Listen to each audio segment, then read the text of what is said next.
Hello everyone, welcome back to my channel. मैं बबीता आप सबका बहुत बहुत स्वागत करती हूँ अपने YouTube channel Charkhi Dadri blogger पर।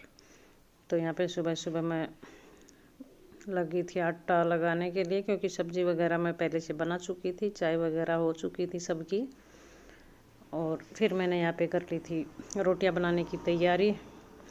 और आज सब काम सुबह जल्दी जल्दी में ही लगे हुए थे, क्योंकि आज हमें कहीं जाना था, वो आपको आगे चल के ब्लॉग में पता चल ही जाएगा।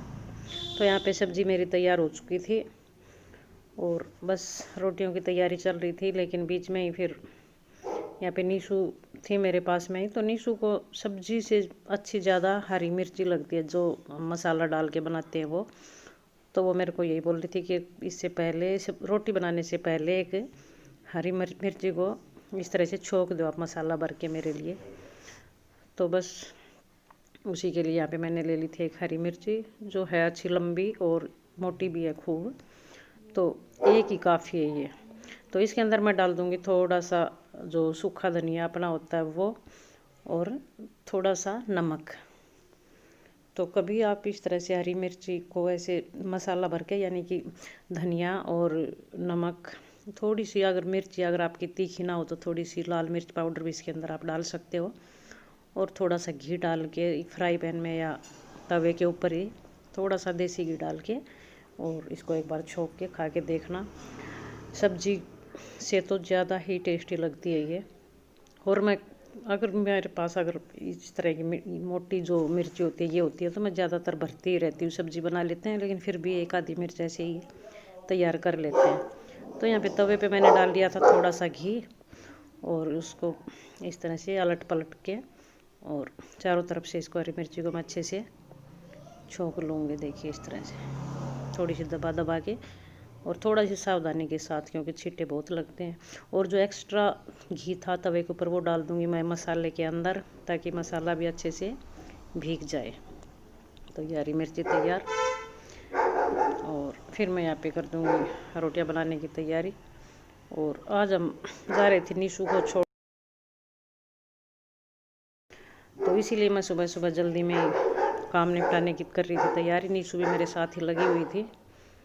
और खाना वगैरह होने के बाद फिर मैं लगी थी थोड़ा सा यहाँ पे काम करने के लिए, क्योंकि मेरे जो कॉर्नर में जो ये रैक रखा हुआ है, इसके ऊपर जो अलमारी के नीचे का जो स्लैब है मेरे, उसे थोड़ी सी जो बजरी टाइप होती है वो झड़ती रहती है। तो मैं जो कॉर्नर रैक है उसको मैं ऊपर रखने की सोच रही थी। तो इसीलिए मैंने जो ऊपर का स्लैब है, पहले इसके ऊपर मैं परात वगैरह रख देती थी, तवा रख देती थी, चकला बेलन रख देती थी। तो उसके लिए मैं और कई जगह बनाऊंगी, लेकिन उससे पहले मैं यहाँ पे टेक रही थी ये कॉर्नर रैक। बाकी का करूँगी मैं आके, क्योंकि सब तैयार हो चुके हैं, मैं ही बचती हूँ। तो इसको रैक को अच्छे से मैं साफ़ करके गीले कपड़े से और ऊपर सेट कर दूँगी। ये देखिए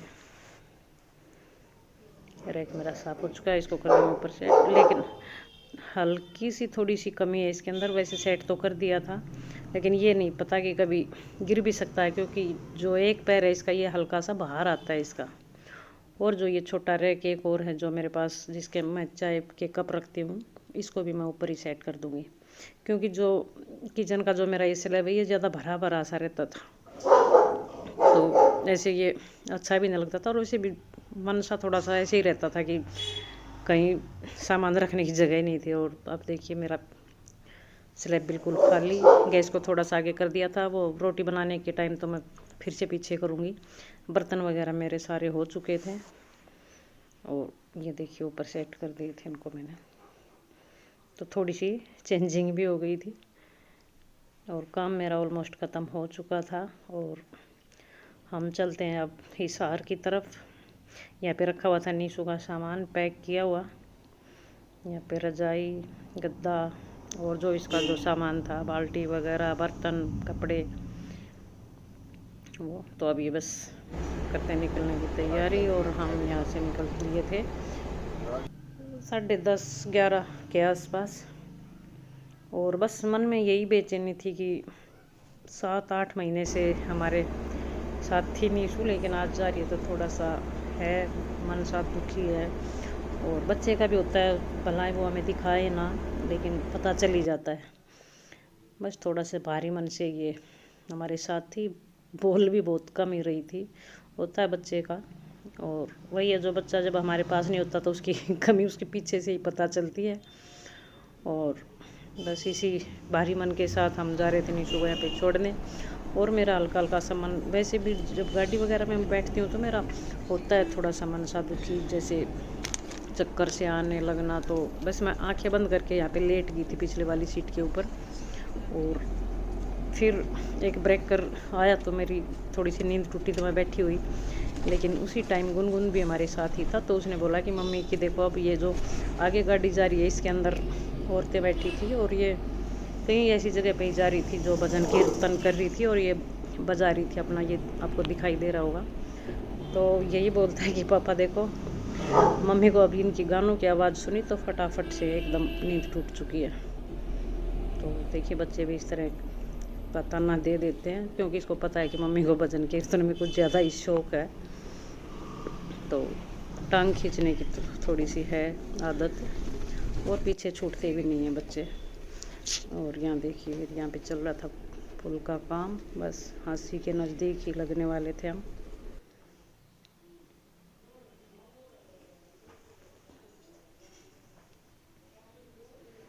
और यहाँ था एक टोल प्लाजो जो था बंद बिल्कुल किसान आंदोलन के चलते। और कुछ ज़्यादा ख़ास यहाँ पे कोई बैठा नहीं था भी, क्योंकि सुबह सुबह का टाइम था और ठंड थी बहुत ज़्यादा, धूप का कोई काम नामो निशान ही नहीं था। और देखते हैं अगर आते वक्त यहाँ पे कुछ मिला तो मैं आपको दिखाती हूँ, क्योंकि बहुत दिन से यहाँ भी बंद है सब कुछ। तो बस हम हांसी में हिसार में एंटर कर चुके हैं।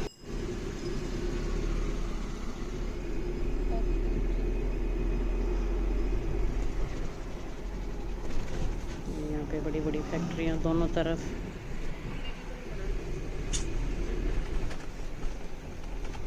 OP Jindal industries.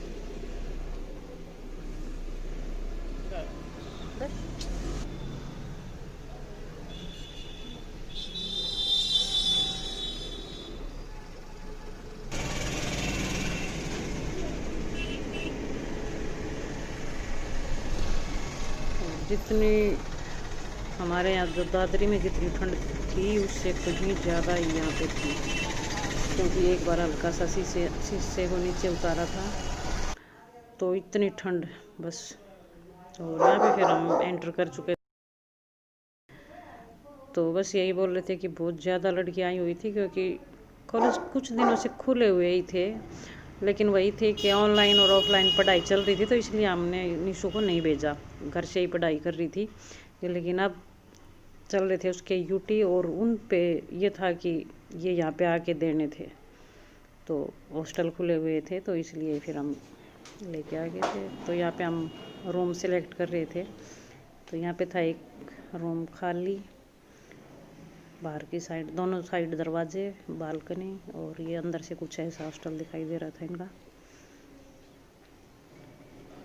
और अभी तो थी अकेली, क्योंकि छोटा ही रूम था ये, लेकिन अगर कोई फ्रेंड वगैरह इसकी मिल गई तो फिर उसको ये सेट कर लेगी, दूसरे कमरे में ही अपना सामान कर लेगी। और उसका सारा सामान सेट करने के बाद फिर हम निकल लिए थे वापस घर की तरफ। मुश्किल से आधा पौना घंटा ही हम यहाँ पे रुके थे। तो वही है कि ज़्यादा अंदर आने जाने भी नहीं देते थे कोई ख़ास, बस एक जा सकता था, जैसे मैं चली गई और सामान उसका अंदर अच्छे से उसका सेट करवा दिया था। लेकिन साथ में जैसे कि गुनगुन था मेरे साथ, तो उसको भी अलाउड नहीं था अंदर जाना। तो सामान उसका सारा सेट करने के बाद फिर हम निकल लिए थे वापस घर की तरफ। और यहाँ पे जो हिसार की यहाँ पे आसपास के बच्चे थे वो बस डेली जो रूटीन डेली के थे वो अपने घर आ जा रहे थे ऐसे ही, और जो दूर के थे उनको तो यहाँ रहना ही था। और ये बिल्कुल पास ही था मंदिर। तो मैं बहुत बार ली यहाँ, लेकिन कभी ऐसा हुआ नहीं है कि मंदिर के कभी अंदर गई हूँ और मैं जो दिखा सकूँ आपको कि अंदर से ये है कैसा, लेकिन बिल्कुल पास में ही है कॉर्नर के ऊपर।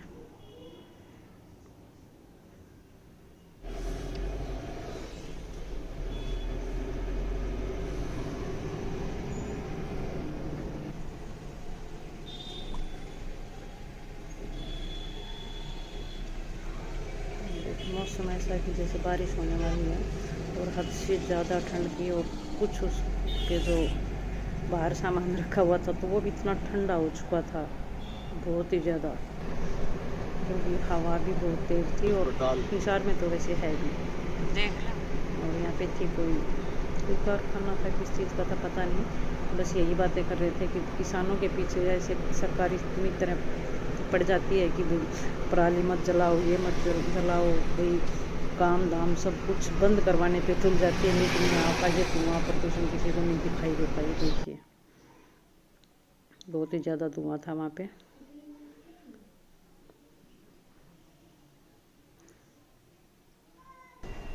बीच में ट्रैक्टर ले जाके खड़े कर रखे हैं। क्या टोल प्लाजा 80 का सारा नेताजी वो बीच में उनकी जगह पता लंगर चला रखे हैं। जगह ले तो ना उधर की ठीक है, लंगर चका के ले हूं खाया हो तो बड़ा लड्डू ना खाए।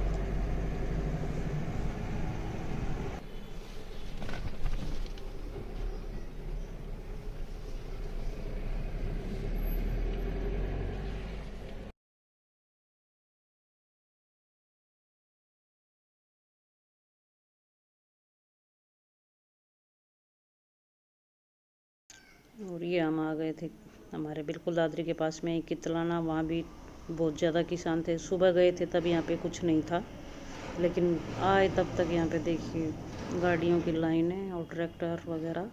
परसों में जैसे टाइम निकाल लो, बैंक में आऊंगा भाई, मैं मिलता हूँ। आप कौन, आपका जो इसको फील्ड को जो देखता हुआ अधिकारी से मिल लूंगा भाई। चलो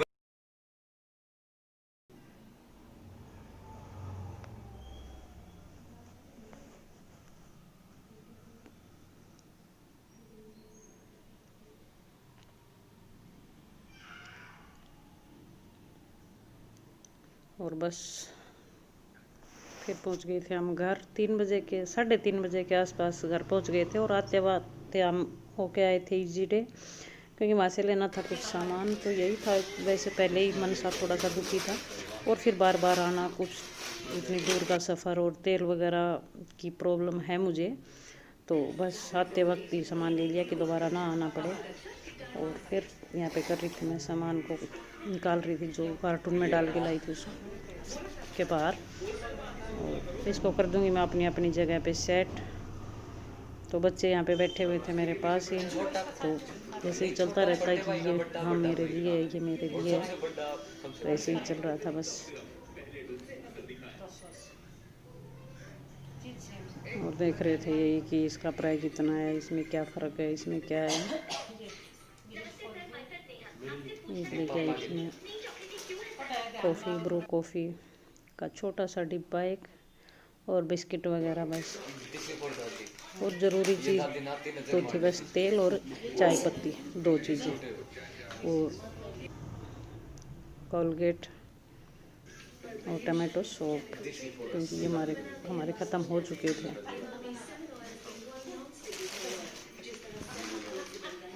और यहाँ पे बस ऐसे मस्ती चल रही थी, ये दादी आपके लिए, ये आपके लिए।